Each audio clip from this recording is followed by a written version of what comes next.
here to do. I always like to check expectations, because you got to understand something, man. You know, this is high level perspectives, high level conversation. You understand me? Like, this is the finest that they've ever made. They don't make it like this no more. Every single thread is necessity for the overarching vision. You understand me? Like, every single one of these is a piece that you can take. For me, not one or the other makes me more excited. I'm going to be honest with y'all. All of them give me the same equality, because and the thing about me is, man, I've been studying my whole life. I've been training my whole life. You ain't got the thoughts that's in here. And when I sit down with brothers and sisters, I want to sit down and pull out those gems, right, that only 19 keys can bring out by adding to the frequency of the conversation, right? You understand me? I just want y'all to understand that.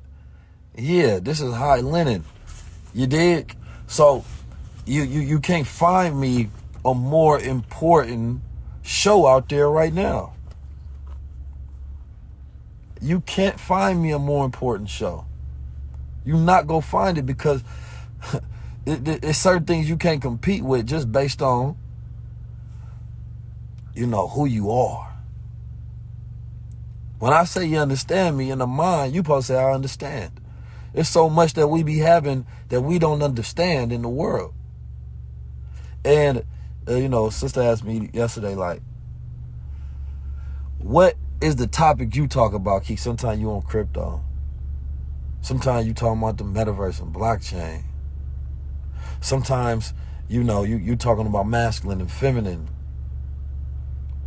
Sometimes you talking about business development and content creation. And sometimes you drop a freestyle. It's like, what is it? What is the brand? What is the thing you do? See, it's this thing in society now where they said that you have to do one thing in order to be known as one thing. I don't believe in that shit. Like, y'all can have that. That's for the birds for me. There's certain people on the planet Earth, and it's rare.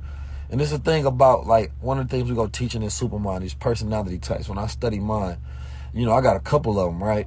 But when you study it, you realize that there are certain types of intelligence and people that have personality and character types that are very rare, the most uncommon, right? Less than 1%.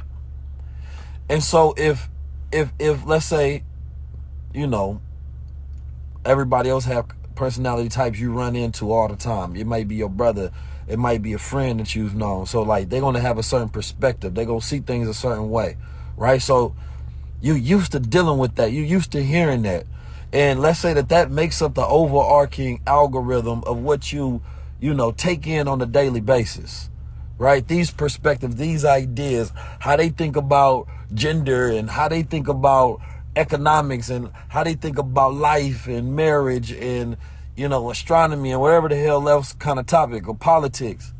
But then it's this rare types that have a different perspective, but they're so rare that you don't come in contact with them often. You understand me? So therefore, you may think that they weird, or you may think that they genius, right? But it's harder for you to understand it, but it's a different type of cloth. It's a different type of cloth.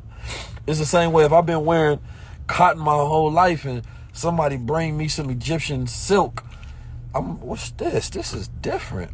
It's a different type of cloth. So, me being one of them rare ones, I have no expectations to be understood. That's why I always say, do you understand me?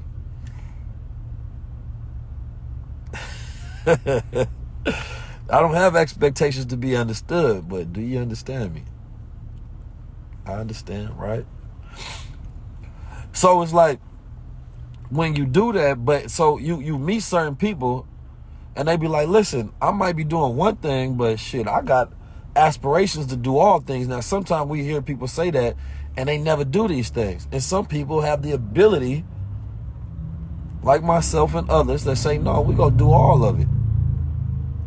And because of how you've been programmed to see through boxes, you need to see people through one type of lens.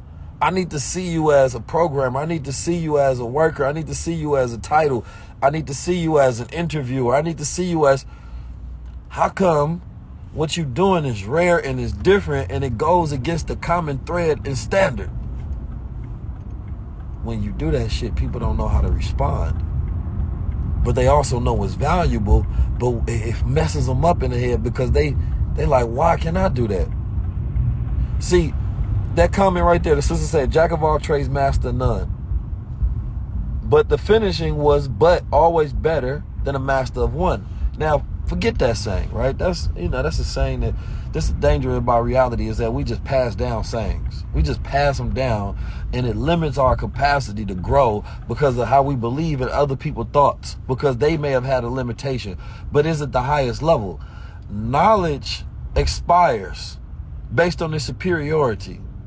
Same way in science. Scientists, they may, we believe certain things in science, and people utilize science as a measuring stick for truth. And anything outside science and religion is considered what they call occult knowledge. Right? So we be talking about sometime that stuff. Right? We be getting to the deep metaphysics and different realities and different stuff, right? So we're going to talk like that because that's what the world is built off of. The world is built off that, right? Because science can't really give you a breakdown on why certain metaphysical systems rule the world, but the occult knowledge can. And religion doesn't teach about it, but it's built off of it. But science have explorations based on new knowledge coming in and then superseding the knowledge that was here. So all the time you hear, well, science is now found. Scientists now understand new discoveries, which means that, damn, you got to erase all of the old science, but we believe that up until this point. You understand me? So for me, it's like, that's how society is. But it's hard because of cognitive biases and confirmation biases.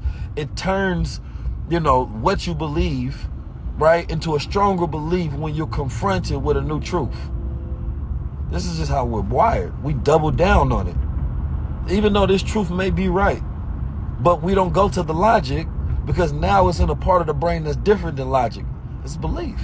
It becomes hardened and crystallized. So when you're confronted with new information, it actually makes you believe in what you already believe a lot of times even more. It's hard to shake it unless you have a fertile mind. So me, I just happen to be one of them type of thinkers. I am an extreme questioner and observer.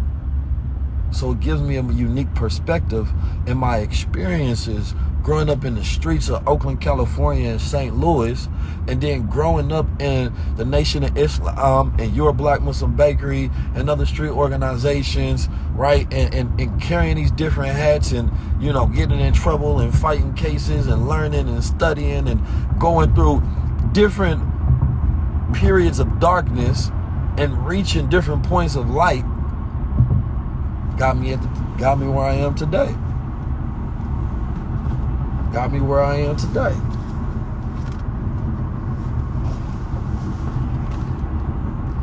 So, I value my own perspective because one of the most valuable things we have on this planet Earth is our perspective. And there's so many things that I don't get to teach on a common platform such as Instagram. So I created the platform High Level Conversation so I can give perspective. And then I bring other people who I believe will be great at helping me achieve high level quality, right? Of producing and giving that perspective as well. But I don't make none of my shows about the guests. It's all about the perspectives that are given, the knowledge that's given, the conversation that's being shared. So, and I just want to put that out there because I need people to understand, like, your expectations is not mine. So I'm not trying to meet what you have in your mind. You understand me? I approach everything with the single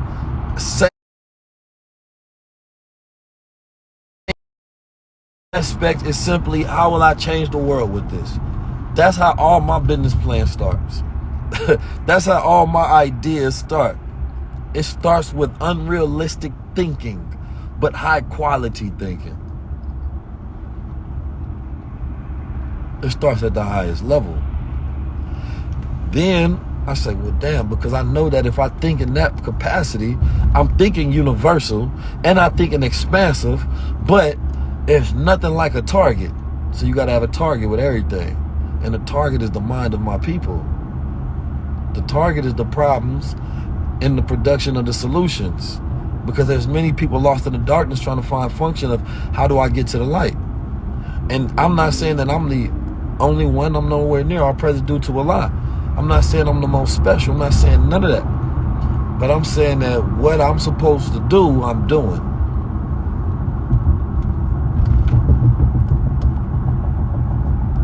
So as Minister Farrakhan did tell Mike Wallace, you shut your mouth. He came at him. So, I got a lot more to bring to the table, man. And I've been having I'm going to tell you, man, the meeting has been different. The world is seeing the necessity for this balance. Because I can tell you one thing that's never been given in society is the perspective of the black Muslim in America. It's never been given that balance, and culture, society, entertainment. So when you watch shows, I watch shows at the time, right? And I watch TV, I said, damn, because this is such a rare occurrence that a person like me and how I think, a writer doesn't have the possibility of writing this perspective into this show. When I watch podcasts and things, I said, well, see, because of my rare perspective, viewpoints, ideas, ideologies, philosophies, the world doesn't even have this conversation isn't even having the ability to add my perspective in it. So I don't get mad when I see things that happen because of the rarity, right? You have to understand that. Like, I just look at things differently.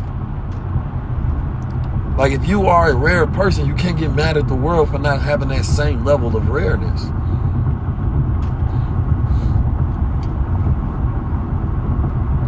I just want you to think that. Just think about that for a second. Yeah. So, with, the future, there's so many things I like to teach. It's like, you're going to focus on one thing, but I know the greatest teachers in the world, man, they did multiple things. The Honorable Elijah Muhammad taught on multiple subjects as a messenger of Allah, and he delivered at the highest masterful level.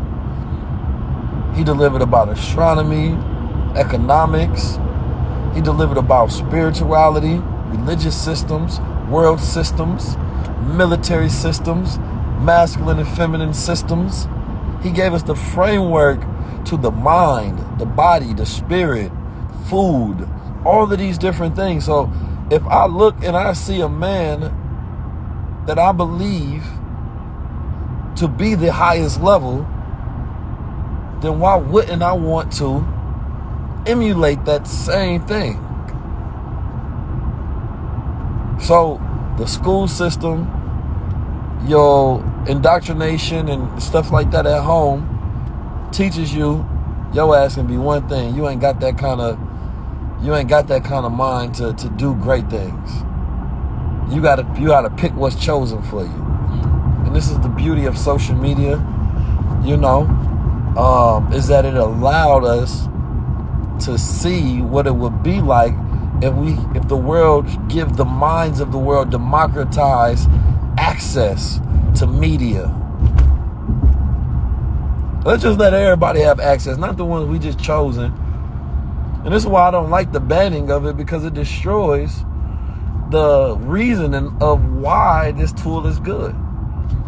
I see, you see people like Andrew Tate get banned on there. I'm not an Andrew Tate fan.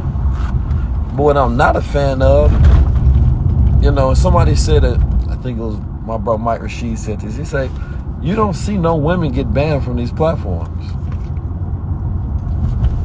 I said, well, that's an interesting statement. I had to think about that. I don't see it. I don't see it happen. Every time I see somebody getting complained about getting banned, it's a man. Now, women, you have to ask yourself why. what type of men that they don't want to see on these platforms, and who has control to decide what the agenda and what's being agreed upon in the world as the status quo. See, a lot of times you think somebody on your side, they're not on your side. Oftentimes it was a Shaka Zulu. Shaka Zulu, I went to Africa. And I'm learning the stories of Shaka Zulu. And, you know, when Shaka Zulu got killed by his brother, Shaka Zulu was wilding out, you know. I think it was his mother that died, and she was always there for him. She was his heart, like Kanye West. You feel me? And when she died, he was wild, and he was killing people and doing all kind of stuff. But, you know, his brothers, you know, they betrayed him, pulled up on him, killed him. But towards the end of his life, he was saying that, look, y'all think y'all killing me, but y'all don't understand the enemy that I've been subduing this whole time. Y'all really solidified your own death, because what happened was Shaka Zulu understood that they couldn't handle the white boys that was coming to Africa ready to take over and colonize.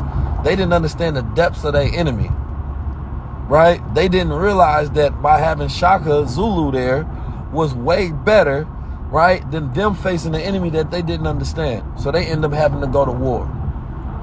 But Shaka Zulu was keeping them away because he understood it. Y'all might have thought he was crazy and radical and tripping and wilding, but didn't understand that, nah, the real enemy is the motherfucker he keeping back. He got to stay like that because he got to strike fear into the hearts of the enemy. Y'all want men to step up there and be all soft and chill. Enemy ain't afraid of that shit. Like, man, this man don't know what we really on. He keep talking about some old simulation, let's get cool, kumbaya shit, and it might sound good, but we seen that story play out a million times. We see the Malcolm X's and the Martin Luther Kings. We see the Al Sharptons versus the Minister Farrakhan's. Which one is actually dangerous to the systems that exist? And that happens in all organizations. You got somebody at the job that's speaking too much truth. Why? Because every foundation is built off egregor systems, which is basically, you know, if we let you come mess up the ritual of how we started this thing, then you go unfold and break it. So the way you look at a system is you study what the root of this system is. What is this system built off of? And you attack those foundations and those principles. Now, America is built off what? Slavery is built off war. You understand me? It's built off capitalism. You understand me? So you have to attack directly at the core of it to destroy the foundation. You can't fight on top of it and, you know, try to make room and reconstruct a couple of things. Nah, but we don't even have knowledge of that. We don't even have knowledge of that. There's no movement that teaches the knowledge of how to destroy the root of a system to